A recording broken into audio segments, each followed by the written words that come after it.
మీ అమ్మని ఎన్నిసార్లు కొట్టినా? చాలాసార్లు కొట్టినా. నేను ఎప్పుడైనా కొట్టినానా?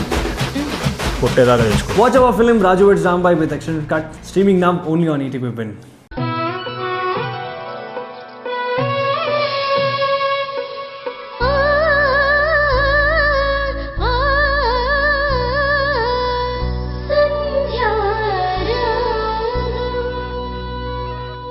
పత్నే చ ధీమహి తన్నో లక్ష్మి ప్రచోదయాతు. పంతులు గారు, మీతో ఒక విషయం మాట్లాడాలి. ఏంటమ్మా చెప్పు. ఏదైనా పూజ జరిపించాలా? అవును పంతులు గారు, నేను ఆల్రెడీ ఒక బిడ్డకి తల్లినైనప్పటికీ ఇంకో బిడ్డని పొందాలన్న ఆశతో ఉన్నాను. మా కాపురంలో ఎన్నో సమస్యలున్నాయి. ఈ సమస్యలు తీరాలంటే నేను అమ్మనవ్వాలి. అమ్మవారి దయ వల్ల నాకింకో కాన్పవ్వాలి. ఏవైనా హోమాలు పూజలు చేస్తే నాకు అదృష్టం దక్కుతుందా? అలాంటి ఉంటే చెప్పండి, నేను జరిపిస్తాను. అమ్మా, ఒక కాన్పుకి మరో కాన్పుకి మధ్య కొంత దూరం పెరగడం సహజం. ఒక బిడ్డకు జన్మనిచ్చిన నీకు ఇంకో అవకాశం ప్రసాదించరా ఆ దేవుడు?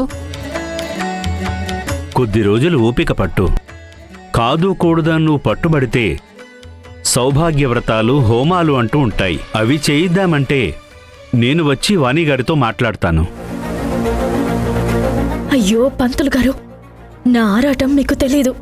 అవతల సంధ్య ప్రెగ్నెంట్ అయింది. ఆవిడగారు ప్రెగ్నెంట్ అయితేనే మా ఇంట్లో చాలా హడావుడిగా ఉంది.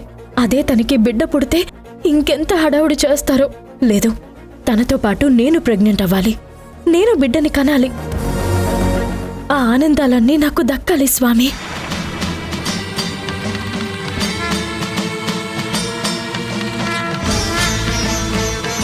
పంతులు గారు,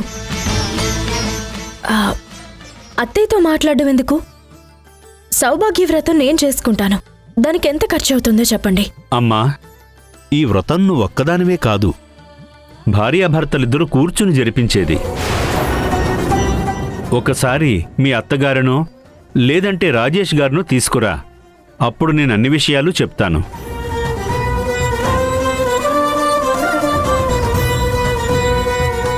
వాళ్ళు ఖచ్చితంగా ఉండాలా? ఇప్పుడు నేను వెళ్ళి నా సంతానం కోసం వ్రతాలు పూజలు అంటే వాళ్ళు ఎలా రియాక్ట్ అవుతారో ఏంటో. స్వామి, నన్ను కరుణించి ఇంకొక అవకాశం ఇచ్చి నాకు అమ్మ అని పిలిపించుకునే భాగ్యమివ్వు. మా అత్తయ్య ఆస్తులు అంతస్తులు ఉంటే కాదు, నవమాసాలు మోసిన కన్నబిడ్డ ఉంటేనే ఐశ్వర్యవంతురాలు అంది. ఇప్పుడు సంధ్యేమో ఐశ్వర్యవంతురాలు, నేనేమో దురదృష్టవంతురాలనా? నేను ఐశ్వర్యవంతురాలను అవుతాను. నాకొక్క అవకాశం ఇవ్వు.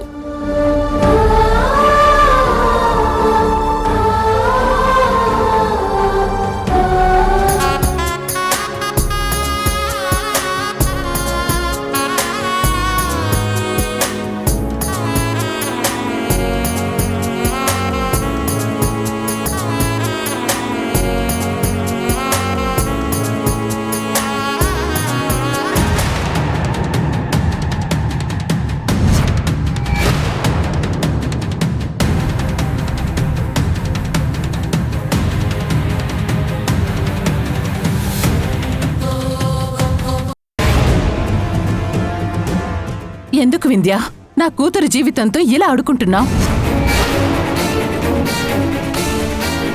అయితే మీ కూతురు మీకు అన్ని విషయాలు చెప్పిందా?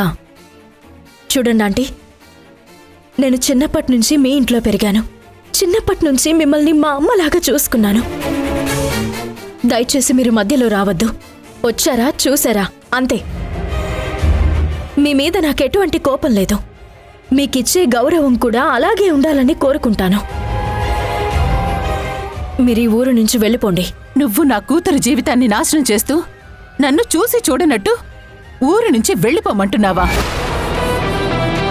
ఏం మాట్లాడుతున్నావమ్మా? ఆంటీ, ఏమంటున్నారు? నేను మీ కూతురి జీవితాన్ని నాశనం చేశానా? మీకెవరో తప్పుడు సమాచారం ఇచ్చారు. బహుశా సంధ్య తనకి అనుకూలంగా మీకు చెప్పిందేమో కానీ మీకన్ని విషయాలు తెలియవు. సంధ్యే నా జీవితాన్ని నాశనం చేసింది. ఏం చేసిందమ్మా? అది కష్టపడి లోన్ తెచ్చుకొని షాప్ పెట్టుకుంటే దాన్ని తగలబెట్టడమా?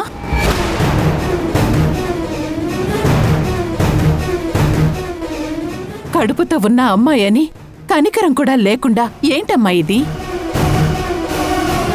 ఎలా ఉండేవాళ్ళు ఎలా అయిపోయారు? నువ్వు స్నేహితురాలు లేందే బ్రతకలేనని చెప్పి ఈ ఊరొచ్చి అదే స్నేహితురాల్ని ఏడిపించడం ఏ న్యాయం అమ్మా ఇది? నేను అదే అడుగుతున్నాను. ఏ న్యాయం అంటే ఇది? అసలు స్నేహం అనే ముసుగులో నా భర్తని ఎందుకు వల్ల వేసుకుంది? ఎందుకు నన్ను ఏడిపిస్తుంది? నా భర్త నాతో పాటు కలిసి భోంచేయక, నాతో కలిసి సంతోషంగా ఉండక అసలు ఎన్ని రోజులైందో తెలుసా?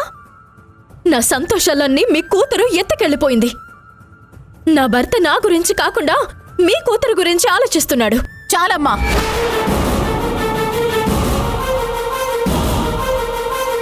నీకు చేతులెత్తి వేడుకుంటున్నాను, నా కూతురిపైన ఎలాంటి నిందలు వేయకమ్మా. నా కూతురు నిప్పు. నేను అలాగే అనుకున్నాను ఆంటీ, నిప్పు అని అనుకున్నాను. కానీ ఆ నిప్పు నా కాపురాన్ని ఇలా కాల్చేస్తుందని నేను అస్సలు అనుకోలేదు. సంధ్య నా వైవాహిక జీవితాన్ని కాల్చి బూడిద చేస్తుంటే నన్ను చూస్తూ ఊరుకోమంటారా? అందుకే నా భర్తని సంధ్య నుంచి కాపాడుకోవడం కోసమే నేనే మీ కూతురు షాపు తగలబెట్టాను.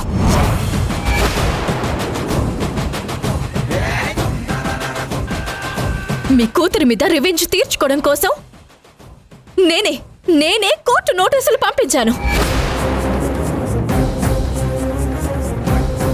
నేనిలా చేయడానికి కారణం మీ కూతురే.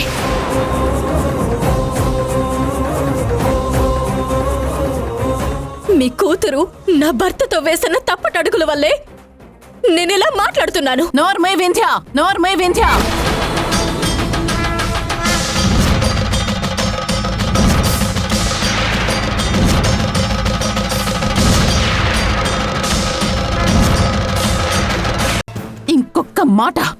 ఇంకొక్క మాట నా కూతురు గురించి నువ్వు తప్పుగా మాట్లాడితే నేను ఊరుకోను.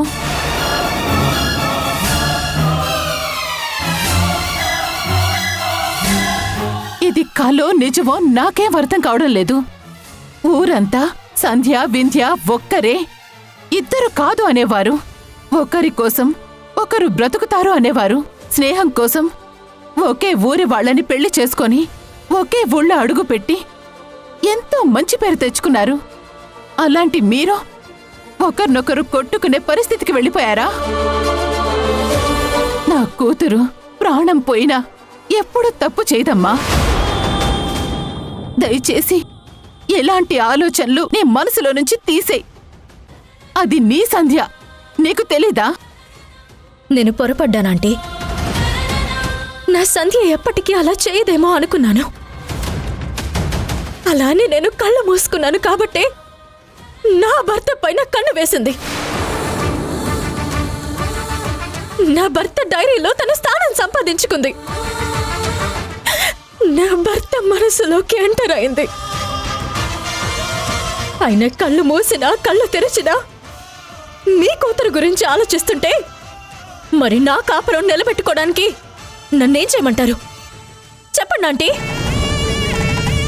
ప్రాణ స్నేహితురాలను కూడా చూడకుండా నన్ను ఏడిపిస్తూ నా భర్తతో చట్టపట్టలేసుకుని తిరుగుతుంటే చేతులు కట్టుకుని కూర్చోమంటారా? పోనీలే నా స్నేహితురాలని నన్ను మౌనంగా కూర్చోమంటారా? అసలు ఏ ఆడపిల్ల భర్తని వదులుకుంటుంది చెప్పండి? ఏ ఆడపిల్ల తన భర్త తప్పటడుగులు వేస్తే భరిస్తుందో చెప్పండి? స్నేహం అనే ముసుగులో వెన్నుపోటు పొడుస్తుంటే నా స్నేహితురాలే కదా అని ఏ స్నేహితురాలు మౌనంగా ఉంటుంది చెప్పండి ఆంటీ.